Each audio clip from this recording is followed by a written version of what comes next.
everybody. In this video, we're going to talk about how to add and subtract decimals. So when you're adding and subtracting decimals, there's two different ways you can do it. So the first way we're going to talk about is the fraction approach, because decimals are basically just special fractions that have denominators that are powers of 10. So if I wanted to use the fraction approach to add these two blue decimals, basically I would look at the last place value to determine what the denominator of my fraction should be.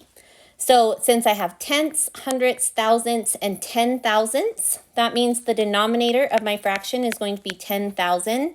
And the number of 10,000s that I have is 26,301. Because basically like the two wholes will be 20,000 and then the 6/10ths will be 6,000 and so on and so forth. So that's the fraction form of the first decimal. And for the second decimal, the last place value is the thousandths place. So I'm going to put 1,000 in the denominator and 4,158 in the numerator. And when you add fractions, you have to have common denominators. And the least common multiple of 10,000 and 1,000 is 10,000. So I'm going to multiply the top and bottom of my second fraction by 10 to make it so that it has a denominator of 10,000. And when I add the numerators together, so when I do 26,301 plus 41,580, the number that I get is 67,881. And I just did that in my calculator for the sake of time. But when you're teaching this to your students, you would want to actually go through and add each place value and show them how to do it by hand. But that's the fraction you get when you add those two fractions together. And to convert this into a decimal, we just say, okay, well, the denominator is 10,000, which means my last decimal place will be the 10,000s decimal place. So I'll put a 1 in there, and then an 8, a 7, and a 6. And this is our answer to the decimal addition for the blue problem. And if we think about it, that's a reasonable number because if we estimated 2 plus 4, that would equal 6. And our answer is pretty close to 6. And the same process applies when you're subtracting decimals. So if I was taking the fraction approach, I would say, well, my last place value is the thousandths place value.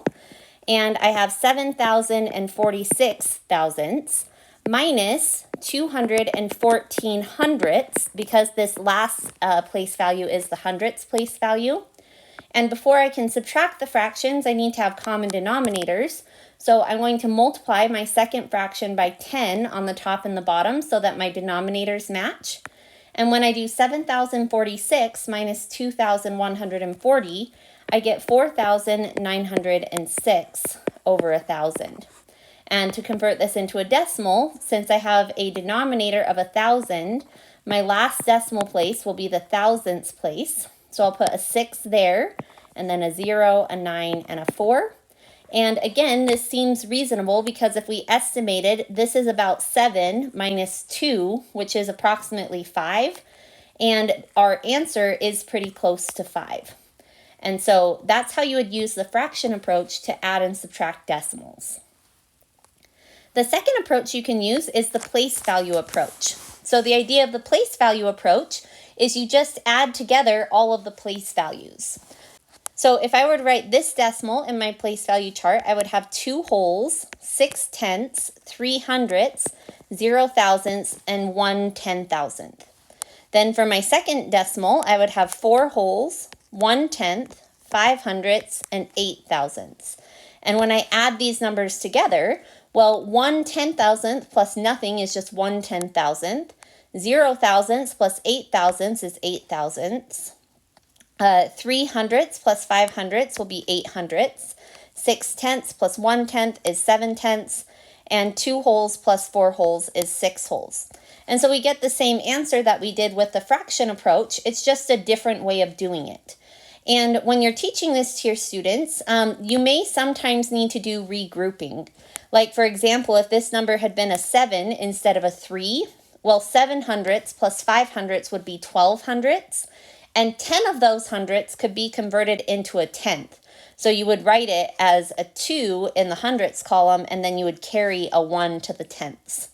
And this is really easy to show if you are using base 10 blocks to model the decimals, because the 100ths blocks are the ones that look like 10 rods. And if you have 12 of them, you can put 10 of them together to make a 10th block.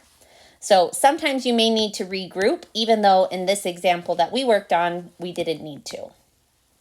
So the place value approach for subtraction is very similar. You just go through and subtract each place value one at a time. So we'd have 7 wholes, 4 hundredths, 6 thousandths, minus 2 wholes, 1/10, and 4 hundredths. And so when we subtract these, we say, okay, well, if I have 6 thousandths, take away nothing, that's going to be 6 thousandths. 4 hundredths minus 4 hundredths is going to be 0 hundredths. And then I can't have 0 tenths minus 1/10. So I'm going to take one of my wholes, which means I'll now have 6 wholes, and I'll convert it into 10 tenths. So I'll have 10 tenths minus 1/10, which gives me 9 tenths, and then 6 wholes minus 2 wholes would give me 4. And so again, I get the same answer, it's just with a different strategy. And this is usually considered to be the standard algorithm, but you can use the fraction approach to help students understand why we line up the decimals when we add and subtract fractions. Because basically lining up the decimals lines up all of the place values, and you can only add or subtract fractions if they have common denominators. And all of the numbers in the same place value have the same denominator. So that's how you add and subtract decimals. If you have any questions, let me know.